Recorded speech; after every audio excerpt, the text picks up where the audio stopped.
National Treasury has managed to save 6.7 billion rand through its targeted and responsible savings initiative introduced by the Finance Minister this year. The TARS initiative has recommended that several government programs be scrapped immediately, phased out over a short period, or subjected to further scrutiny. Government has also launched more than 8,000 cases identified. Finance Minister Godongwana delivered the medium-term budget this afternoon. Babalo Ndenza has more. The TARS initiative identified low-hanging fruit or underperforming programs for reduction or closure as Treasury tries to minimize waste. Treasury says the measures are intended to protect frontline services while creating space to increase spending on the government's priorities, including infrastructure. Minister Godongwana says the initiative will also address social grant fraud. The Targeted and Responsible Savings Initiative systematically identifies duplication, eliminates waste, reorganize programs to deliver value for money.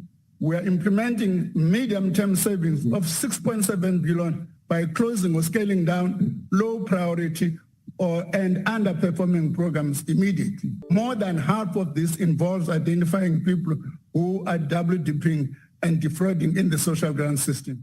Godongwana says they are also scaling down the public transport network grant after some cities failed to get their integrated public transport systems off the ground. Babalo Ndenza, Eyewitness News, Parliament. Meanwhile, with some political parties raising the alarm over the sharp increase in online gambling, Mzansi is taking its concerns directly to the Department of Trade, Industry and Competition. The party has announced plans to picket outside the department's offices in Pretoria on Friday to demand urgent reforms to South Africa's gambling laws. Mzansi argues the gambling industry continues to destroy lives and livelihoods. Party spokesperson Mabine Siabe has urged all concerned South Africans to join the protest.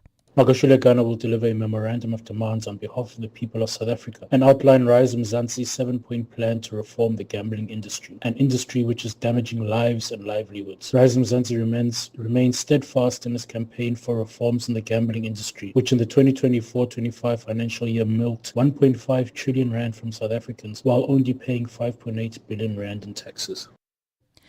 The city of Johannesburg is now turning its attention to removing unregulated and unauthorized taxi ranks in the CBD as part of efforts to clean up the area. In recent years, the taxi ranks have mushroomed across the city centre without being approved by the municipality.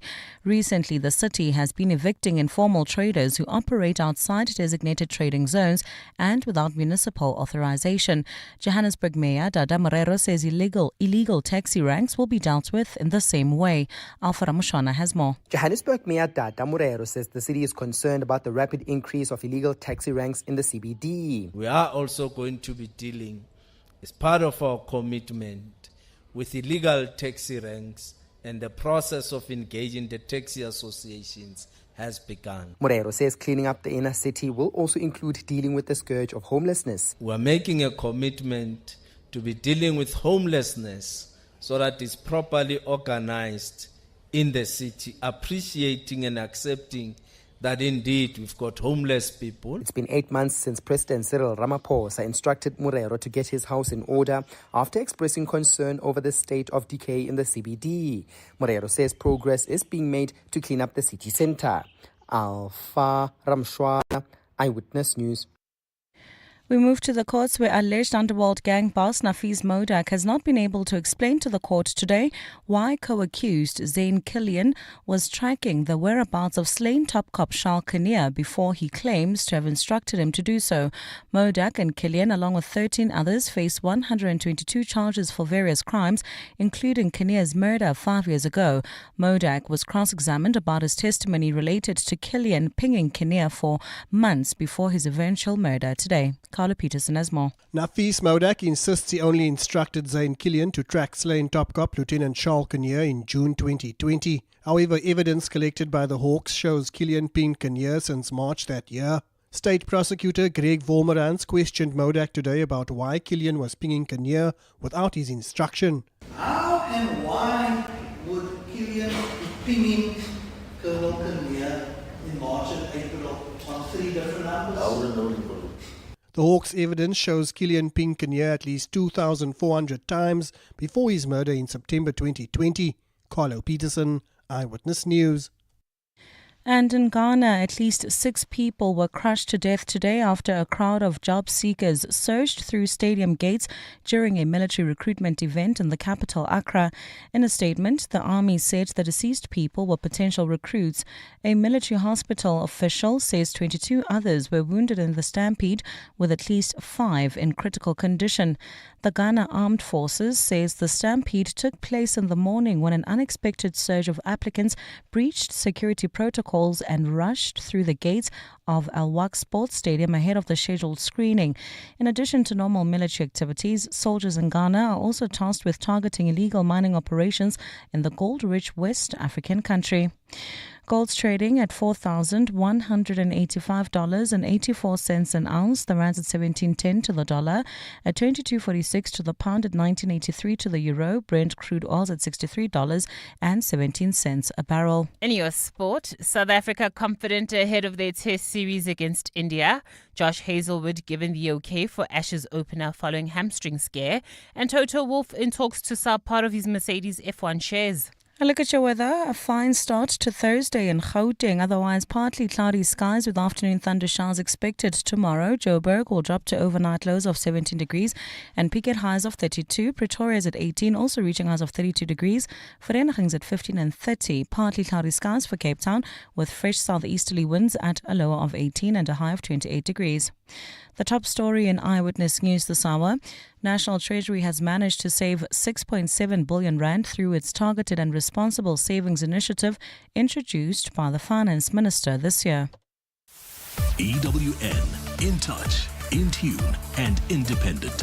For the latest, visit ewn.co.za or download the EWN app. EWN Traffic.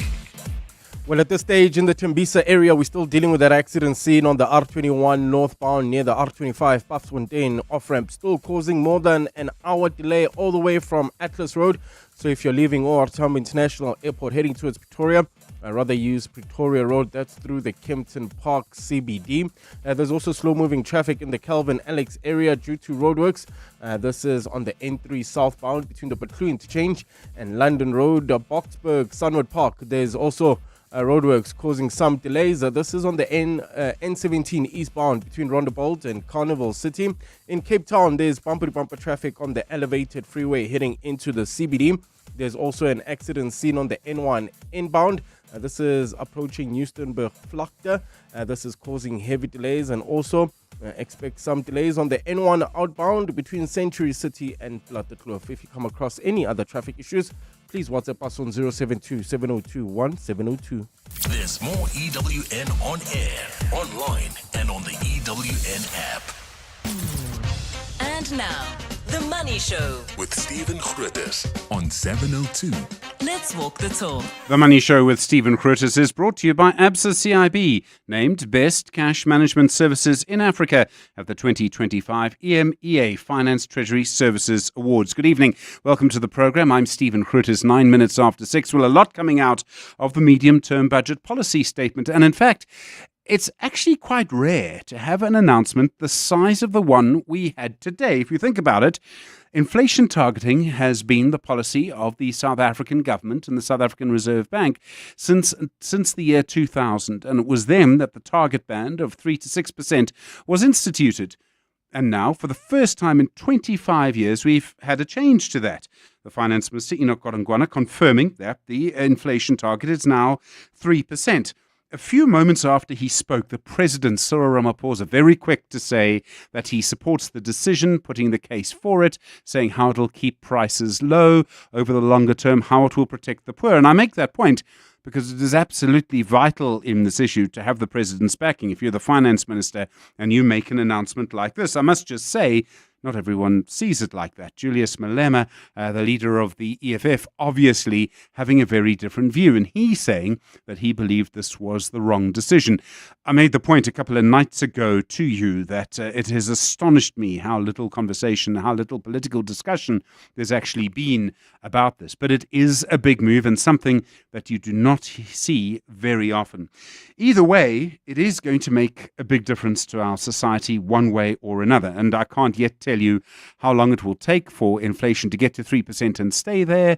I can't tell you yet how long it will take for electricity prices to stop going up in the way that they are. They're one of the big factors in all of this, but it is a big announcement. We'll have full reaction to all of this through the Money Show this evening. Plenty of people looking for a chance to talk about it, as you can imagine. And we are due, in fact, to speak to Duncan Petersen, the Director General of the National Treasury, in just a moment. The other big person to speak to is Edward Kieswetter. He's the SARS Commissioner. And as the Minister said today, we get another 20 billion rand into the system from SARS. Well, then we will be saved a tax hike in February. As you know, there's a little bit of a shortage of money. That said, SARS was able to get another 19 billion rand in the tax take than was estimated, and that, of course, will have a big impact.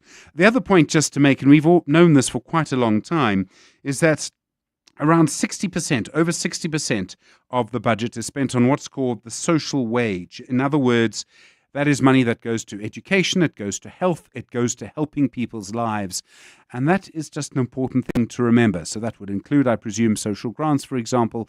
And it's important to just remember where our money goes. The problem is that we're not able to invest enough for the future. And we would want to do that in lots of different ways. That would include, for example, paying back debt so that our children do not have to pay a lot more over the years when they come of tax-paying age. It also would include doing things like building infrastructure, and that's been a major problem, actually building enough infrastructure to get the economy going. So obviously lots of conversations to have around this. Good to hear from you on this tonight on 011 883 0702 021 446 0567, and of course voice notes this evening on 072 702 1702. One of the big questions, of course, is how governments will actually be able to cut back on the amount of money that it's spending. Lots of talk tonight about cutting benefits for civil servants, for example. Difficult to do. They are unionized. We know they have strong views. We know as well that if you ask any of the civil servants, if you speak to their unions, they will say that they're looking after a large number of people. They're looking after extended families. They haven't had increases for quite a long time. And all of that means that, in fact, they should get more money, not less. There will be conversations around how you would cut those benefits. There would also be conversations around the program of what we've been told so many times, is that there will be an early retirement for civil service workers and for very senior people. All of those conversations to come tonight on The Money Show. 702. Stephen is on The Money Show. 6 to 8 p.m. It is going to be a packed show, and we'll have the DG in just a moment, but I should also just take 30 seconds to tell you that it is the last show that Takiso Anthony Lafifi is going to be with us on The Money Show. He has decided, after being a vital part of The Money Show for a very long time, to go elsewhere. We'll say a little more about him as the show progresses. The Money Show on 702. Monday to Friday, 6 to 8 p.m. On the line now to the Director General of the National Treasury, Dr. Duncan Petersen. Duncan, good evening. Good to talk to you tonight. What work's been done in the last few months that's led you as the National Treasury to make the announcement to lower the inflation target now? Good evening, Stephen, and good evening to your listeners. Well, as the Minister indicated earlier today, there's been actually more than a year's worth of work between ourselves and the Reserve Bank. You'll recall that a few years ago, we commissioned a paper by two former central bankers to review our inflation targeting regime. And they, in fact, said at the time that we were out of step with the rest of the world. That review then culminated in our macroeconomic review, where we assessed this further. That was then followed by a joint research program between the South African Reserve Bank and the National Treasury through the Macro Standing Committee, which is a committee of officials from both institutions. They then finalized that work about a month or so ago and made a recommendation to the Minister and the Governor for a point target of 3% with a 1 percentage point tolerance band. There will obviously be a little bit of pain in some ways before we see the long-term benefits, and we would expect quite substantial longer-term benefits. Has there been any modelling on how much longer interest rates will have to stay slightly higher to get us to 3%? So, Stephen, if you look at what's happened, for example, to bond yields over the last few months, and that is, of course, the interest rate that government pays on its bonds that we issue in order to finance our budget deficit. Those bond yields have already come down, and they've come down by almost 2 percentage points over the last few months. That's 200 basis points. And the reason those bond yields have come down is in part because of the lower inflation environment that has contributed to lower bond yields. Now, that means that interest rates have already started coming down because bond yields set a lot of the other interest rates in our economy. So some of the benefit we have already seen.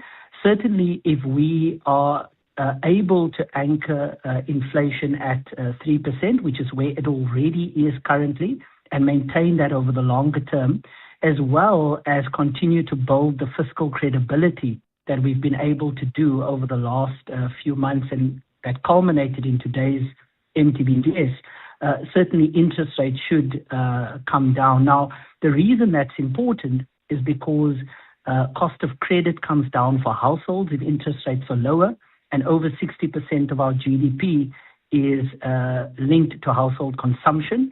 And then secondly, the cost of capital comes down, so we can invest more and we can deliver higher growth outcomes. There are other big announcements that were made today as well. You have, I think, it's between 18 and 19 billion rand more than you expected to have. At the same time, there are some cutbacks that you're making. Some projects are being cut. In an environment where I'm sure everybody's knocking on your door asking for more money, how did you decide what to cut? Well, what this budget actually does, Stephen, relative to the budget that was announced a few months ago, what the MTBPS actually does is it actually takes the 18 to 19 billion in additional revenue that we received this year and allocates about 15 billion of that. So in fact, expenditure goes up in this budget relative to the one that was tabled a few months ago.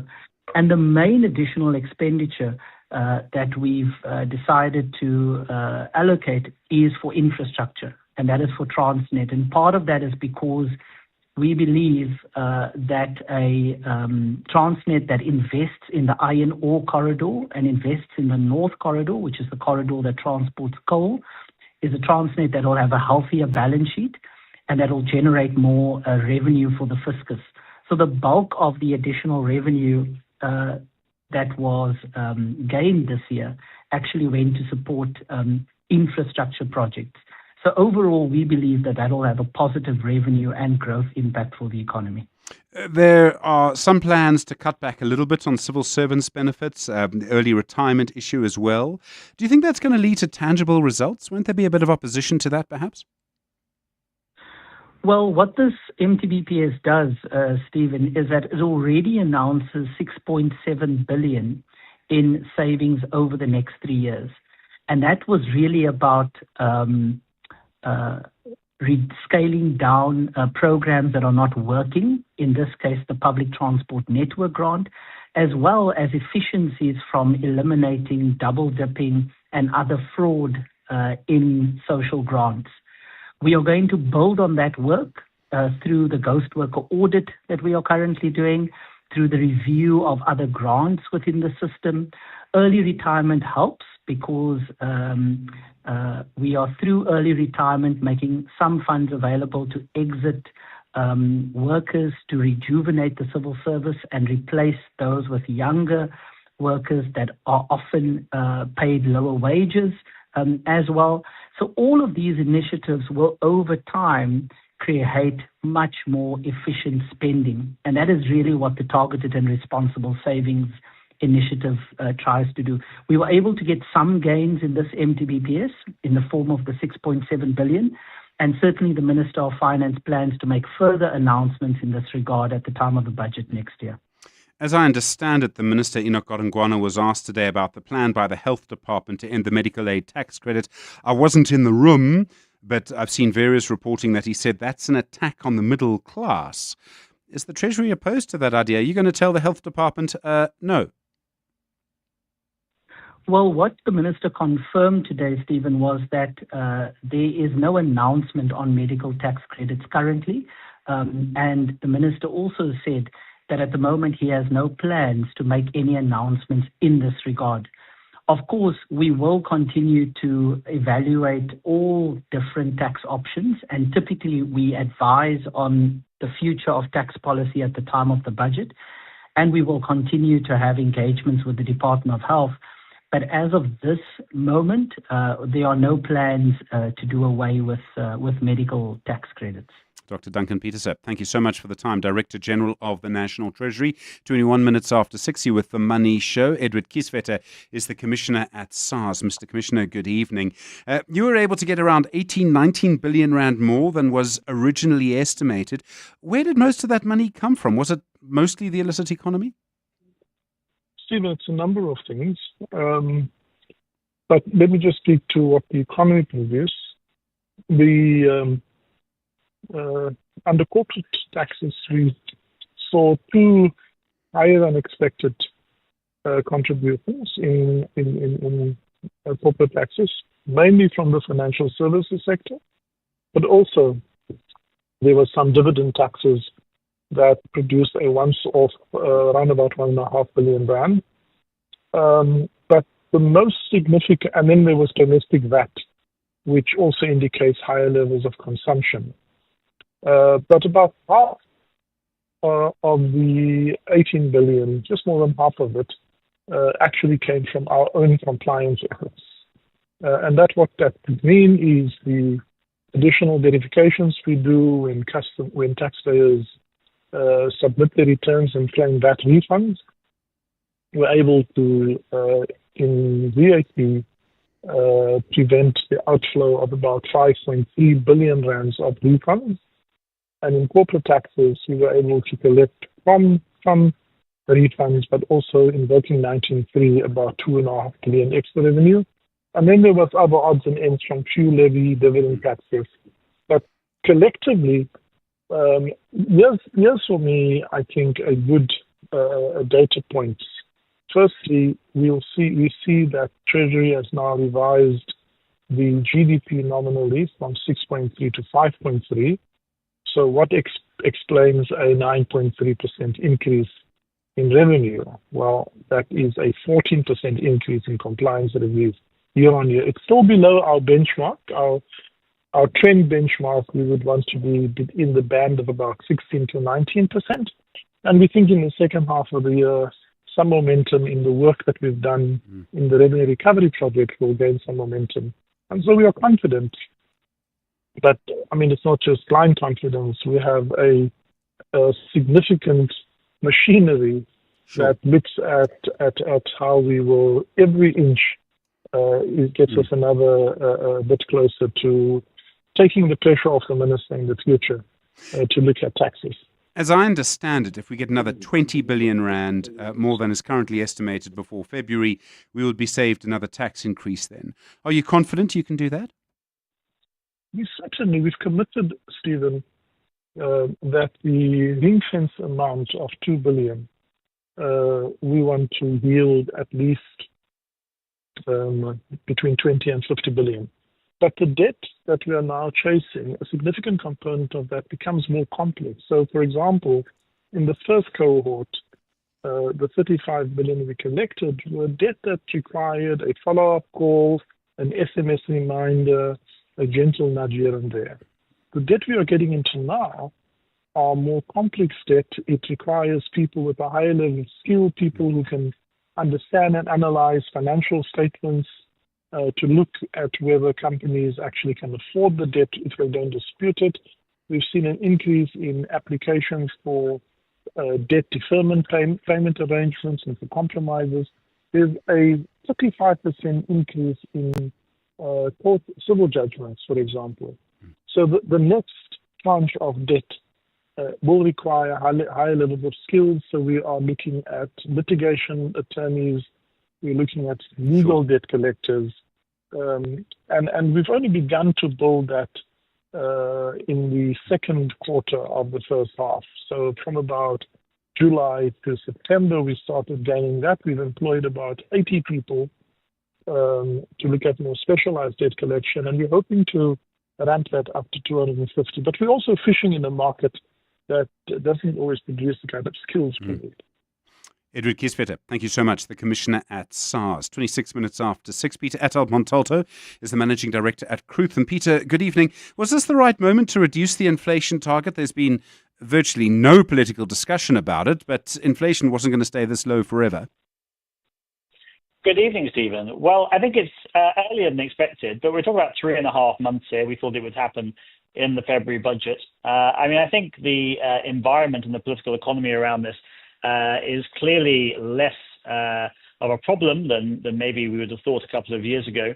And given that nominal GDP is actually lower anyway, it's been steadily revised down through the year, given revenues have been doing very well in a smaller nominal GDP economy, it made sense ultimately to do it now. And when you pulled on that bit of string, a lot of other stuff had to happen around the budget as well, and actually allowed space also to cut bond issuance, which was very much welcomed by the market. There are other attempts now to cut back on spending, to effectively make sure that government has more money. Some of it will come through SARS, of course. Some of it will come through basically the reform of spending, wasting less money. Do you see today's medium-term budget policy statement as sort of altering our longer-term trajectory or starting a process that will get us to a better place? So there are some remarkable things in this MTBPS. I think the first is the strength of revenue performance in a very sort of weak real GDP economy. And it is remarkable that we're hitting over 25% GDP without hiking taxes. Now, contrary to the Commissioner beforehand, that's not all entirely SARS. There is certainly profit in the system. There is a little bit of terms of trade shock and bank profits filtering through as well. And then you layer on top the increased collections that the Commissioner was talking about.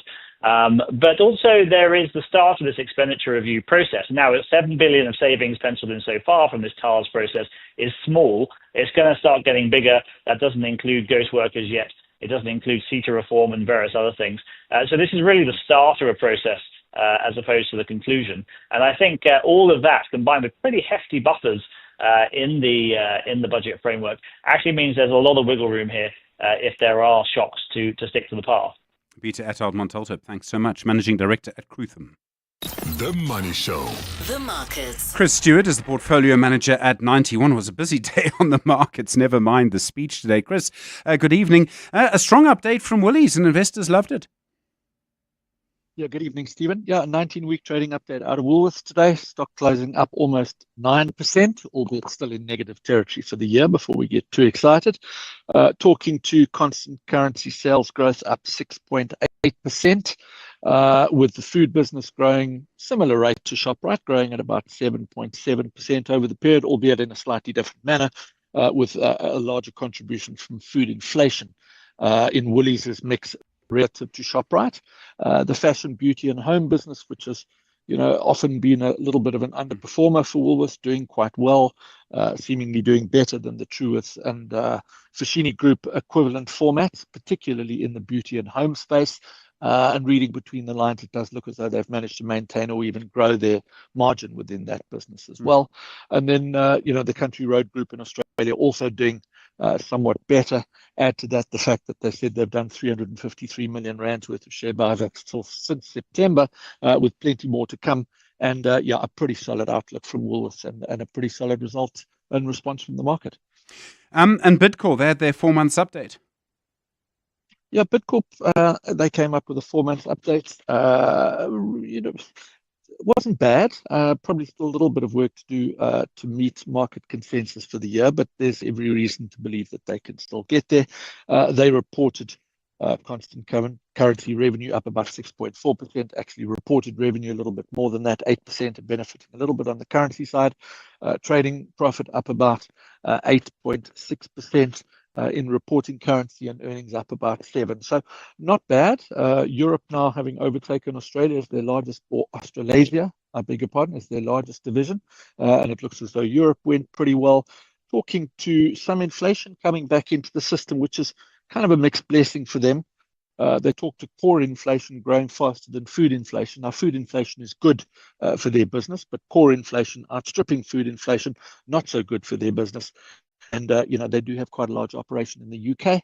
Much concern about I'm in the UK at the moment, much concern about the upcoming UK budget and what that brings to bear for businesses. So until that's behind them, probably going to tread water a little bit. And Chris, it's a big day, obviously, for the country, but a big day for the Money Show. You've worked with Tekiso Fifi for a long time. I can't remember how long it's been. Tekiso might remember, but certainly since he's been there, I think I've been there. It's been a long journey and an absolute pleasure. I guess all these things have to come to an end after a while, but I'm going to miss the cheery WhatsApps that I get from Tekiso every Wednesday, and really do wish him well with his future endeavours and hope that he goes from strength to strength in his career. He's hating every minute of every time we mention his name. Chris Stewart, thank you very much indeed. Really appreciate that. And so somewhere deep down does he. Chris Stewart's portfolio manager at 91, just after 6:30. Time for the latest Eyewitness News. Marky, good evening. The finance minister and the US tariffs. Well, Stephen, Finance Minister Ngodongwana says the delayed effects of the punitive U.S. tariffs still pose future risks to global productivity and price stability. Good evening. The warning comes despite unilateral tariffs imposed by Washington not materializing as severely as expected. Earlier this year, Trump slapped South Africa with a 30% levy on imports into the U.S. as part of his broader strategy to protect America's domestic economy. The impact on U.S. trading partners was tipped to cause a global economic upset. Amid ongoing trade tensions, geopolitical uncertainty and supply chain disruptions, Ngodongwana says global growth is estimated to slow slightly to 3.2% in 2025. Given this uncertainty, it is critical that we leverage the immense opportunities presented by the Sub-Sahara region. Speaking in Parliament during the medium-term budget policy statement this afternoon, Ngodongwana called for a stronger drive for trade on the African continent. We continue to make progress in the implementation of the African Continental Free Trade Agreement to strengthen multilateralism and regional cooperation. Staying with midterm reactions, Action SA says its call to bolster the South African Revenue Service has been vindicated by the better-than-expected revenue collection of almost 20 billion rand. Action SA lobbied fiercely for the additional 4 billion rand that was allocated to the taxman in the 2025 budget to strengthen debt collection rather than to raise taxes. While Finance Minister Ngodongwana says an assessment is still to be made whether additional tax increases for 2026 can be withdrawn, Action SA's parliamentary leader Athol Trollip says he believes the decision is reaping rewards. It was Action SA that actually championed the extra 4 billion rand. And that to me shows that if you invest money where you can get returns, then it's a good investment choice. However, Trollip says Action SA is still concerned that not enough is being done to address stagnant growth.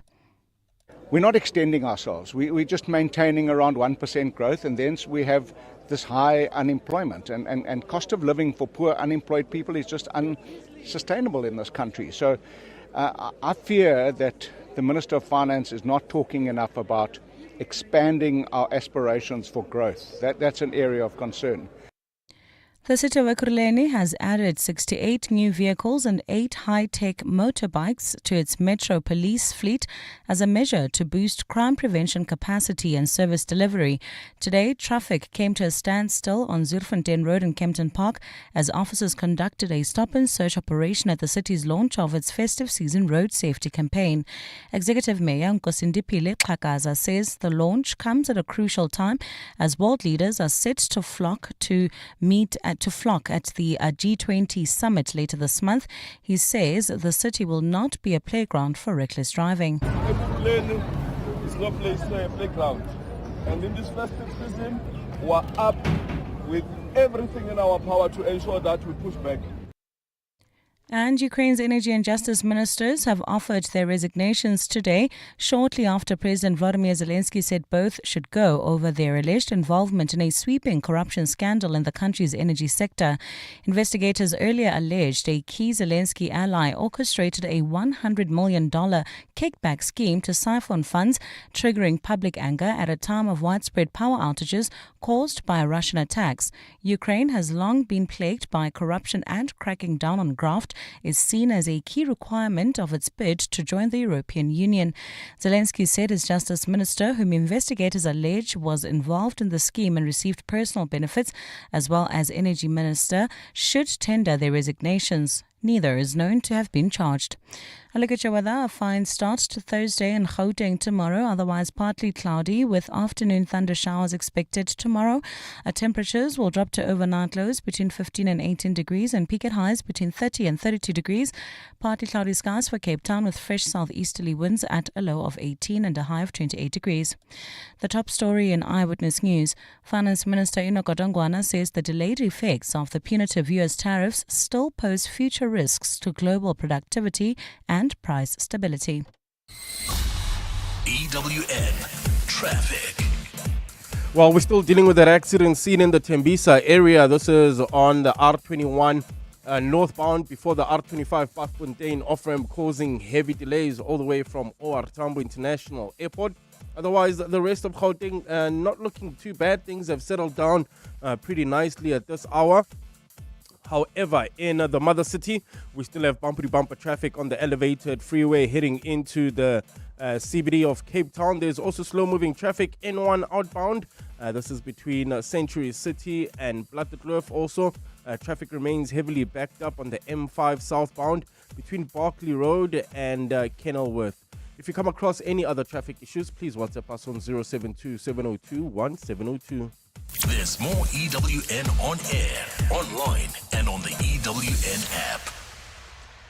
Beyond every boardroom is a story waiting to be written. A story of a business and its potential, of a community that thrives, a hospital that serves, and energy that powers millions of dreams. It's a story that only gets better with a partner that has the expertise and solutions to make it a reality. At ABSA CIB, we are invested in your story, and we invite you to write it with us, because your story matters. ABSA, an authorized FSP and registered credit provider. I'm Samela Kilboy, an actress and mom to 3 lovely kids. I worry about how sugar can make them sick. Drinking sugary drinks could lead to diabetes, heart disease, and obesity as they get older. Diabetes is one of the top causes of death in South Africa. I'm joining the fight to demand government puts our health ahead of greedy industry profits. Government must act now. Increase the health promotion levy on sugary drinks. Sign the petition on heala.org. That's HEALA.org. What do partners of the Gates Foundation do when facing the world's toughest challenges? They keep going. From discovering a plastic drape that helps detect excessive postpartum bleeding faster, to developing better bed nets to kill malaria-carrying mosquitoes, to researching an RSV vaccine that could save hundreds of thousands of children. For every problem, there are people who prove that progress is possible.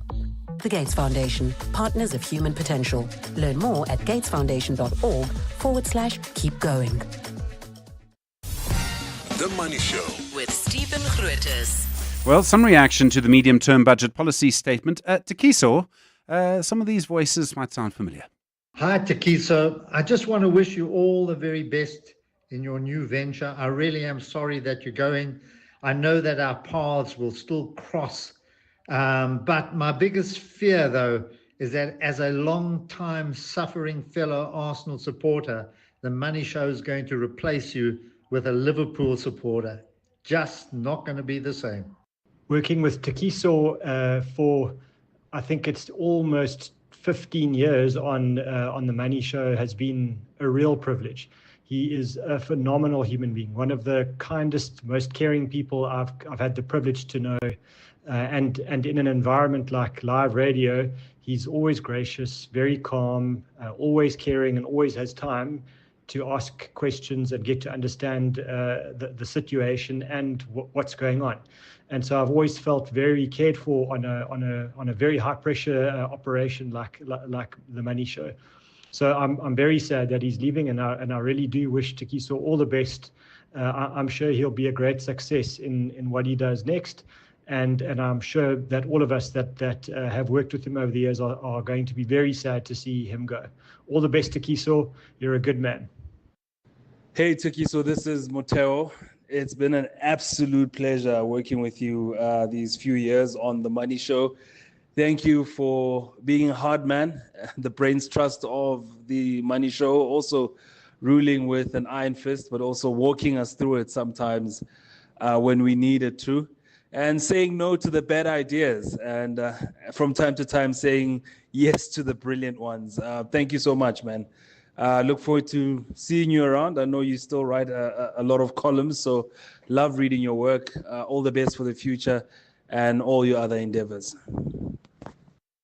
Hey, Tekiso, brother, hope you're well. Yeah, I just heard that you'll be leaving the Money Show. A bit of sad news. I hope it's for hopefully greener pastures on your side. But for me, thank you very much for the interactions throughout all these years. Viv Governor from Ransford. Tekiso has been at 72 forever. As long as I can remember basically going to that studio, he's always been a constant feature. And I can't imagine the place without him. I'm sure he'll be doing great whatever new endeavors he's looking to go towards. And I wish him luck. I've got to tell you, Tekiso, this is the radio that he's hated the most, listening to people paying tribute to him. But Tekiso Anthony Lefifi, unfortunately, leaving us at the end of today. Don't worry, Tekiso, we won't say anything else until just before the end. EWN Sport. A promise I intend to break immediately. Tolakele, you've been working with Tekiso a long time. A very, very long time. We used to work together at another radio station. Others? We even shared, like, he was on the left and I was on the right, and we always used to gossip all the time. He's the one who got me, like, on my fitness journey, got me into just drinking black coffee, no sugar, no milk. I went back to the milk. I gave up the sugar for him. But he's the only diehard Arsenal fan I know. He also supports Sundowns. Doesn't say a lot for his taste. But Anthony, as I always call him when I walk into the office, one of the most amazing, kindest, most wonderful people I've ever met. I'm so sad, Stephen. Oh my gosh, what a superstar. You'll bump into him again, I'm sure. On his bike, probably. Yeah. In his Vespa. On the subject of superstars, the Proteas. Stephen Shukri Conrad has termed Captain Themba Bavuma as the Proteas' best player. That's ahead of his return to the setup for the Test series against India. Bavuma missed the drawn clashes against Pakistan last month and was instrumental in South Africa's success in the last World Championship cycle, scoring 911 runs in 10 tests since 2023. Themba's massive for us. He's our best player. It's as simple as that. Which makes winning a Test match in Pakistan so much better for us that we were able to do it without our best player. A lot of feel-good, a lot of confidence. If you take the last 2 years maybe, he's been one of the best players in the world. His record speaks for itself. The calmness he brings to the batting unit, his leadership, his quiet demeanour. We get a lot of feel-good from that, and he certainly brings a lot of confidence. At the same time, the BCCI have confirmed a change to how the second test will play out. The action will get underway at 5:30 in the morning. That's because of the early sunsets in the country, while the order of the session breaks will be reversed, meaning that tea will be before lunch. Switching over to rugby, where the Springbok team to take on Italy in the outgoing tour on Saturday will be announced tomorrow. Versatility is key when it comes to selection in the series, and Damian Willemse has discussed the advantage of being able to play fullback, centre and fly half. You know, it's something that the coaches have been molding into me since I came into the setup in 2018. So it's definitely a role that I've grown into, and something that I cherish to do for the team. And we've got a lot of versatile players in our team, players who can be utility, and that obviously helps with the team selection and with the plans that we want to go for each weekend. Australian burger chain Grilled has apologized for cursing Oscar Piastri with a promotional offer that coincided with the McLaren driver's recent loss of form. Piastri was 34 points clear at the top of the Drivers' Championship in late August. That's when Grilled launched a promotion that would give customers a free burger whenever the Australian claimed a podium. However, in the 5 races since, Piastri has failed to finish on the podium, and his lead has turned into a 24-point deficit with 3 rounds remaining.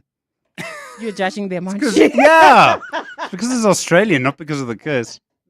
And former Brazilian midfielder Oscar is in stable condition in hospital after falling ill with a heart issue while undergoing physical testing. That's at Sao Paulo's training center on Tuesday. The club say he presented with cardiological changes and is undergoing further tests to clarify the diagnosis. Brazilian publication Globo is reporting that Oscar was using an exercise bike when he collapsed and he was unconscious for 2 minutes. Tolakele Mganga, Eyewitness News Sport. Business Outsurance are experts in business insurance for plumbers, electricians, and other tradesmen. Pumlani. Switching to Outsurance was one of the best decisions that we've ever made. We needed business cover over 15 million. Outsurance came forth for us. At Kani, we sleep better at night, knowing that we always get something out of Outsurance. Switch to Business Outsurance and you could get a massive 20% discount on your business insurance premium. Visit outsurance.co.za. Switch and save today. Licensed insurer and FSP. TCs and information online. Step into a world of unforgettable experiences in Dubai. From luxury beaches to underwater adventures. From authentic traditions to futuristic museums. Make it a Dubai adventure to remember with Emirates. Fly to Dubai from one of 3 gateways in South Africa. Start your holiday the moment you board with delicious regional meals, complimentary drinks, and up to 6,500 channels of entertainment. Fly Emirates. Fly better.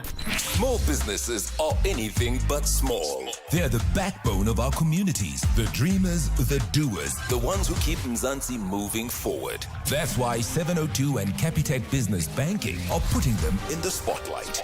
Every Thursday between 6 and 8 p.m. Catch Small Business Focus with Capitec, where we showcase the hustle, heart, and the secrets to thriving in today's economy. Your vision matters, and with Capitec, you're never building it alone. Small Business Focus with Capitec, the business bank for everyone. Thursdays between 6 and 8 p.m. on 702. Capitec Bank is an authorized FSP 46669. 702. Stephen is on X. At Stephen Grootes. 13 minutes now to 7 the time. Well, more reaction, of course, to the medium-term budget policy statement. And I suppose in particular, the big announcement that the inflation rate, the inflation target is now 3%. Busi Mvuso is the CEO at Business Leadership South Africa. Busi, good evening. As organised business, do you support that move to cut the inflation target? We definitely do, and we're glad that the SAP and National Treasury have definitely now found each other. I think that alignment between monetary and fiscal policies is definitely key.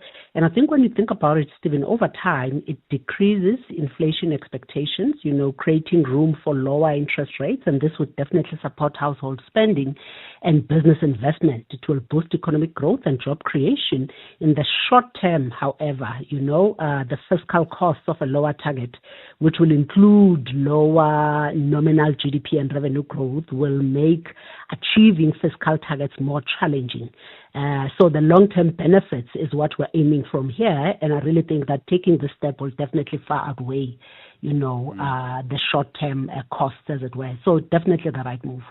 There's quite a bit of sort of good news in the budget, in a way. I mean, there's what you approve of the move to cut the inflation target.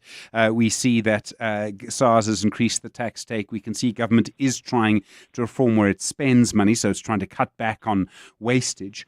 Despite all of that, still predictions of really quite low economic growth. I mean, are we suffering maybe from a lack of ambition, or do you think we're just being realistic?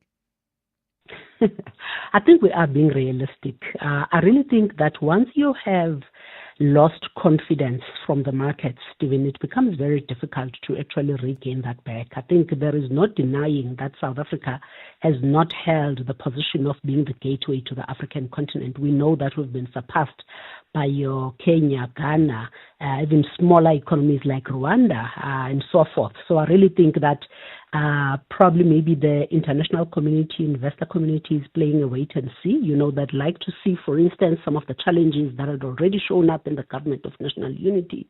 Are those actually going to be dealt with? I wonder what their concerns are in as far as the 2026 elections and what that would present, 2027 elections and so forth. But I really think that the lesson for us here, we were naive to think that doing all the right things, putting the reforms in place automatically, the investors will stop what they are doing because they were not sitting and waiting for South Africa to get their house in order. So I think the consistent and the progressive and I think continuously doing the right things and putting investors and the markets first and foremost becomes, important. I do believe, Stephen, that we will actually go back to where we need to go back to. I really think that I'm positive that S&P, and their outcome on Friday will be positive for us, especially looking at what was presented here. And I think that will it definitely edge us closer, with the FATF grey listing, edge us closer, to getting out of the junk status, and definitely that will embolden the investor community and will put us in a better position. I mean, a lot of people sort of suggesting we're moving in the right direction. Obviously, it's a process and it takes time, but are there other things that we could do right now that would enable business? I mean, there are big arguments right now around a new business licensing bill, for example. There are other arguments around regulation. And I keep making this point. Maybe it's just me. I never hear anything from the Small Business Development Ministry about helping small business. Yeah, no, it's not just you. I also don't know what's happening in as far as that is concerned. I really think we're probably going to have to try and focus more on infrastructure spending, because when we're looking at our gross capital fixed formation at the moment, it's only 15%. 10% of that comes from the private sector. So government increasing their 5% if infrastructure investment is definitely going to be key. We have seen how the minister plans to tackle it. He speaks about the infrastructure bond that is aimed at raising 15 billion rand. They're talking about capitalizing 2 billion rand, to that credit guarantee vehicle. Let's see how that edges us closer to maybe increasing that 15% gross capital formation. I worry though, and I really think that the step that they are taking, Stephen, to say that the reforming of the municipal infrastructure grant, if municipalities are actually not delivering, they are not going to directly receive the grant. They will redirect it to MISA. The only thing, though, I don't think MISA is the right agency to actually do this. Remember, MISA exists to support and assist municipalities with the implementation of infrastructure projects. If municipalities have been failing with infrastructure projects, it means MISA has been useless. So I don't know where this newly found confidence in MISA that now comes from. If they've been failing in their mandate, how to expect them to succeed now? What has changed? So National Treasury really needs to rethink this. So consistently giving money to municipalities for infrastructure spend, that doesn't happen. That is not happening. Needs to be rethought. But I don't think we should take it to MISA. So that focus in infrastructure spending, the focus of SARS on illicit trading, all of that is actually going to put us in a better position. So we will eventually get the gross fixed capital formation high, and we will get the investors coming around. It will just take a little bit of time. Busisiwe Mavuso, thank you so much, the CEO of Business Leadership South Africa. At Auto & General, we understand your business is built on more than just vehicles. It's your stock, tools and equipment, and the premises where you work. Auto & General Business Insurance is designed for businesses like yours, protecting your assets against fire, theft, storms, and other unexpected events. To protect your livelihood, visit autogen.co.za and get an obligation-free business insurance quote. Auto & General, never not there. Auto & General is a licensed non-life insurer and FSP. T's and C's online. Ha, guys, you must know your till slip is gonna get even longer. That new discount better rewards card gets you 10% off instantly. Hey, but now, on top of that discount, you get an extra 5% off on over 140 brands. You just hand in your script or shop from the pharmacy. With 15% off instantly at the till. Your discount till slip never looked better. How nice, man. Flight Centre's big red sale is back. 21 October to 14 November. Save up to 50% on tours, 35% on cruises, and massive deals on Thailand, Mauritius, and the Maldives. Even local flights from 1,900 Rand return. Now that's a win. Plus, 2 kids stay and eat free on selected breaks. The world's waiting. The deals are calling. So, get to your nearest Flight Centre store today. T's and C's apply. Flight Centre, your centre for travel. The Money Show with Stephen Grootes is brought to you by Absa CIB, named Best Cash Management Services in Africa at the 2025 EMEA Finance Treasury Services Awards. 5 minutes to 7, you heard the SARS Commissioner, Edward Kieswetter, earlier. We asked him, of course, how confident was he that they'll be able to get another 20 billion rand into the fiscus, that's 20 billion above the estimates, to prevent a tax increase in February. You'll remember in the first was it the second aborted budget earlier in the year? The big issue was the idea that we would need a tax increase of 2% on VAT. In the end, that didn't happen. Charles de Wet's an executive in the tax practice at ENS. Charles, good evening. SARS has been quite optimistic in the past about getting a bit more extra money, increasing the tax take. But as the Commissioner pointed out, the debt that's owed now is much harder to get. Sending SMSs is not going to do it. Good evening, Stephen. And I think that's right. So, the most recent numbers that we have available, I mean, the collections are up quite nicely. If you sort of compare it to budget 1.0 and 2.0, the fiscal drag adjustment that didn't happen, they've collected way more than that. They've collected sort of what a 0.5% VAT rate increase has would have generated in the circumstances. So that's looking quite good in relation to last year. But I think it does become more difficult for the Commissioner on that collection side. I mean, but he is also getting a lot more money to spend. I mean, the infrastructure needs some work as far as that's concerned. It's a bit wobbly at the moment, and certainly, the additional people that are being employed need to be trained as well. So I think there are prospects as far as that's concerned, and if they get that right, then he will be able to collect the additional revenue, and hopefully we will have a fiscal drag adjustment next year and no other increases whatsoever. The Finance Minister himself, Enoch Godongwana, asked today about the medical aid tax credit. The Health Department wants that to be cut. They would use that money to fund the NHI. The Minister, though, saying that cutting that would be an attack on the middle class. We asked the Director General, Dr. Duncan Peterser, about it earlier in the show as well. He said that was the comment of the Minister, and that currently the National Treasury is not cutting the medical aid tax credit. How do you see this playing out? I mean, the demand for an NHI is not going to go away. I mean, certainly that demand has been there for a while. What was significant to me, and I sort of, looked at the longer term, the 3-year revenue projections to try and see if there was a significant move on any of the taxes. So it doesn't look like that has been built in there whatsoever. I mean, we did have the Minister of Health making those comments. It sounded like they were a little bit premature. I think he's under pressure and would like to implement NHI sooner rather than later. But the funding model for that has not been sorted at all, and it hasn't been included in any of the information that was made available today at all. And we saw the Minister saying that he jumped the gun on it. The idea of, and I mean, what essentially, as you point to, what happened earlier in the year was that everybody stayed in the same tax bracket, so bracket creep's becoming a much bigger issue. And I would imagine, for the moment, there's probably not much scope to really deal with that. The fact is that government still needs more money. Yes, there's a reform process going on to cut back waste and things like that, but the demand for money is still huge. I mean, there's no doubt that the expenditure requirements are very high. I mean, there have been some reviews, there have been some changes that have been implemented, and I think the tax collections are up. But, and hopefully that can avoid additional taxes. But I don't think it's going to be possible to do that bracket creep adjustment. Even if they collect the additional 20 billion rand that hopefully they're on track to do, it's still going to be a very tight budget next year and very difficult to balance it. Irrespective of the other changes, the growth that is looking a little bit better, inflation with the change in target that will impact. A lot of it is dependent on there being some growth and additional collection by the South African Revenue Service. So it stays a tightrope from a tax perspective.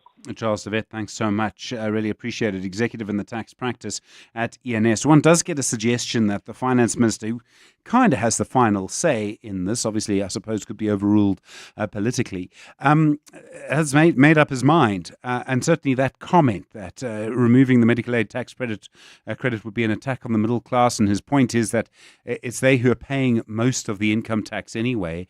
You would need to replace it with something. I think there would be a lot of frustration and anger, and court case after court case. We'll talk about the power of friendship in the workplace. That's next. Good evening. It's 7:00.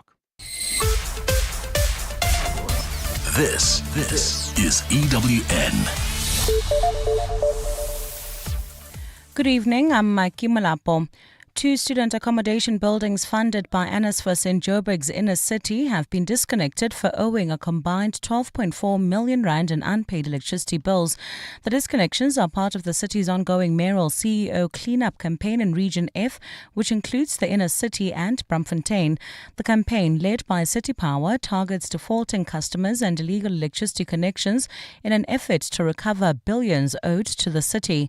The power utility says the 2 accommodations on Lillian Ngoyi Street belong to the same account holder who has allegedly been receiving NSFAS payments but failing to settle municipal accounts. Spokesperson Isaac Mangena. This is not the first time we disconnected one of these flats, student accommodation flats, over the same issue, but there was an acknowledgement of debt agreement that was signed with the owner, but that has since fallen off because of the defaulting that happened along the way. The jury is still out on whether bolstering the revenue service will have the desired effect of collecting more money, but the signs are there that the additional 4 billion rand allocated in the 2025 budget will have been a worthy investment. SARS is hoping to rake in as much as 50 billion rand more in tax collection to stave off another battle over whether taxes should be increased to close the projected budget deficit in 2026. SARS Commissioner Edward Kieswetter says while revenue collection remains hard in a constrained economic environment, the will is there to ramp up efforts to collect more revenue. Lindsay Dentlinger has more. While collections in the corporate and dividend tax sector have contributed strongly to the higher than estimated tax revenue of 19.7 billion rand, personal income tax collections were below expectations. SARS data for the first half of the year indicates that debt collections remain below estimates, but SARS Commissioner Edward Kieswetter says all indications are that this will pick up. Our latest estimate, if we add in October, we are now standing at about 57 billion. So we see October is higher than the average 6 months before that, and we expect that will grow. However, Kieswetter says the legal and technical complexity of settling many cases is slowing down the collection rate. So it will become harder, but we do believe that the opportunity landscape will still allow us to collect the debt. Kieswetter says the additional skills are being acquired to take the necessary legal steps to secure the outstanding debt. Lindsay Dentlinger, Eyewitness News, Parliament. Former head of employee relations in the Ekurhuleni Metro, Xolani Ngqiza, has raised questions before the Madlanga Commission over an alleged dodgy deal between the Metro and companies belonging to alleged crime boss Vusmusi Ket Matlala. Ngqiza told the Commission that the suspended EMPD acting chief, Julius Mkhwanazi, struck a deal that would see Matlala donate several high-end vehicles to the city of Ekurhuleni. He says in exchange, Matlala would enjoy protection from EMPD and the city, as the vehicles would be registered as municipal vehicles but kept for his personal use.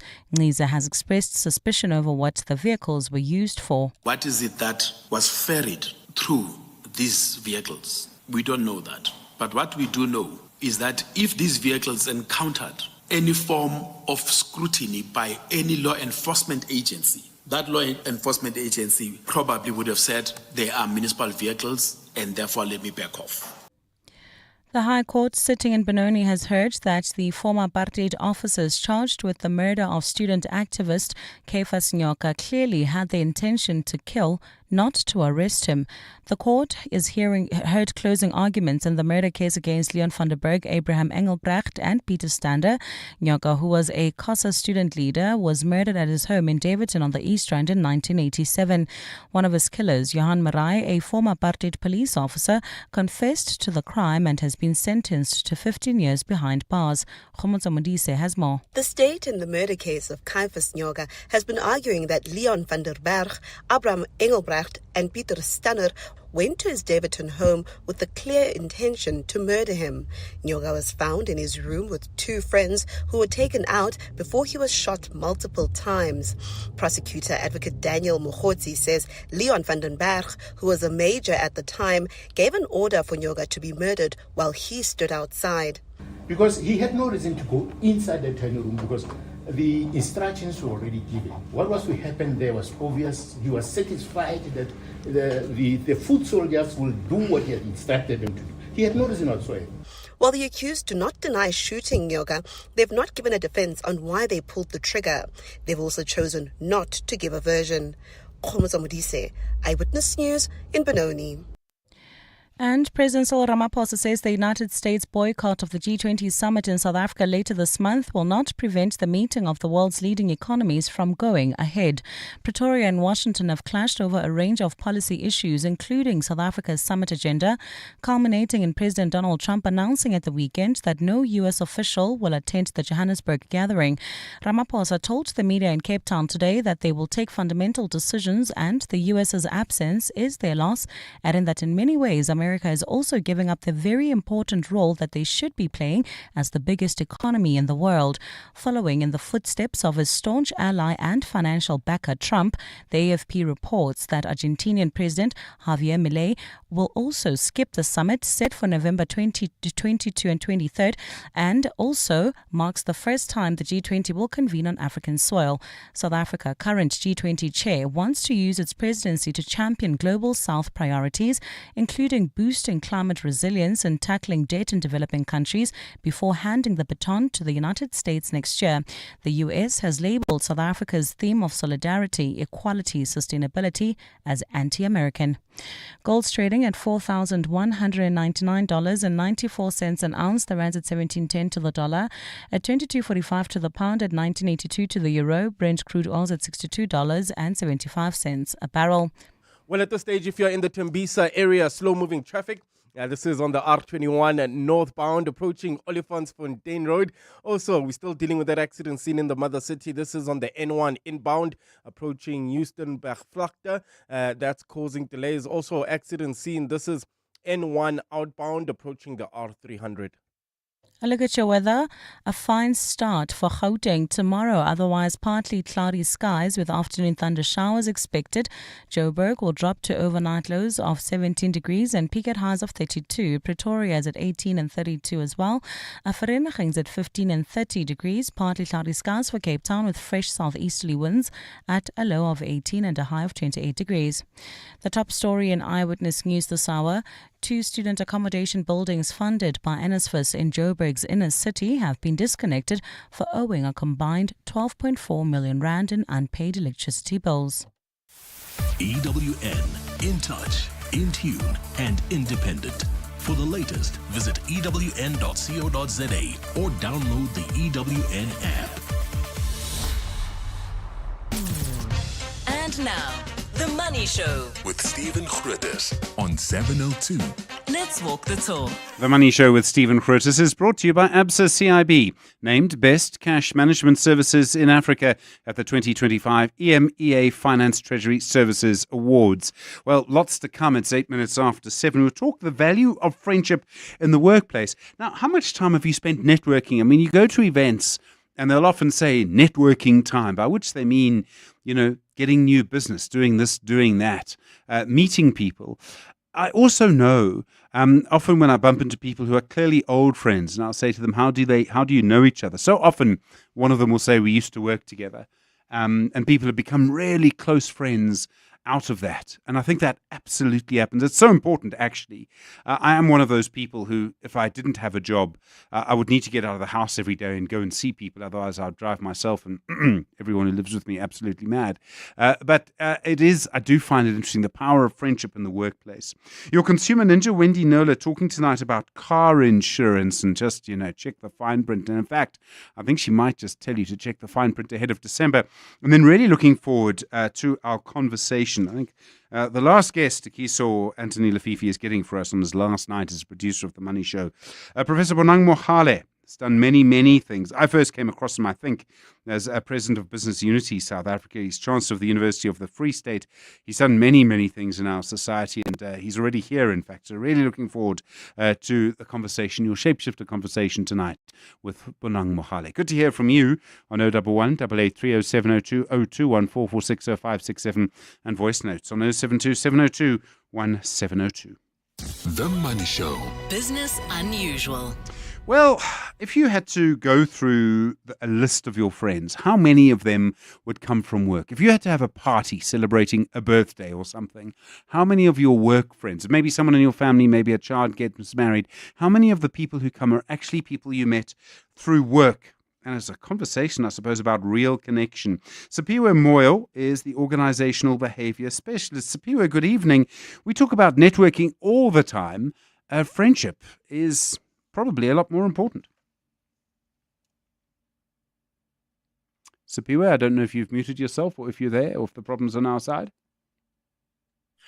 Oh, Okay, sorry about that, Stephen. Not at all. I'm back. We're friends, it's fine. Yeah, I think we talk a lot about networking, and I think there's a place for it. But there is no doubt in my mind that the one of the most consistent ways to develop deeper friendships is people you meet in the workplace. I think we've replaced friendship with networking at the moment, and I think you have people now who are well connected but they're lonely. And I think the idea that we should be well networked makes a lot of sense, right? We need visibility. We need to position ourselves for this and that. But I think there is an absolute loneliness pandemic. Who are the people who can see your humanity? Who are the people that you can speak to about what you are really going through? And I think as much as we push the narrative of networking and joining forums and exchanging business cards, I think it's about time where we advocate in defense of friendship for its own sake. And obviously, generally, when you know people and you have proximity, you might end up doing business anyway. But I think I'm advocating for friendship for its own sake and the benefits that we have, that we derive from friendships. I was trying to think of where, if there is a line, and there isn't really, between a contact and a friend. I mean, a friend is someone you can call on for support, is someone who calls on you for support. And I know I've been lucky enough to be part of teams that are like families. They know more about me than almost anyone else apart from my spouse. And I've had other relationships with people where we've referred to each other as our work spouse. Yeah, absolutely. The line is quite blurry, Stephen. And I think the advantage is, just think about it on how friendships generally form. When we are young, we have this thing called proximity, right? We are at school together every day. You start knowing people, you start knowing what they love, you start knowing their values. And unfortunately, as you grow older, one of the things that you don't have is this proximity and timing, because now all of a sudden, just meeting up with your friend takes a lot of effort. You must look at diaries and so on. So at work, this is the most natural place for friendships to develop, because you've now seen this person for a consistent time. You know what they believe. Not only do you know what they believe, you know their actions, you know their values in action. And therefore, once you do have matured people who understand that there's still, I think the only line that I can imagine is that when performance is needed, everyone must perform. And when you have a friend, therefore, that blurs the line as that affects performance, you can already tell that there is an immaturity there. But I think most people that we end up trusting deeply are people that we've seen every day in different contexts. And I don't think we are leveraging the understanding of friendships, particularly in places like the workplace. Does having a friend in the workplace make you a better worker? It does. When I was starting out in the HR and organizational behavior space, I used to laugh a lot because Gallup, who does the famous employee engagement survey, has a question that says, do you have a best friend at work? And most people would frown on that question because they would just roll their eyes, who needs a friend at work? But it turns out how you answer that question is a strong predictor of a few things. So it is a strong predictor of your engagement level, is a strong predictor of loyalty to that particular organization. And they think you're loyal, but it's because of the fun that you also have there with your work.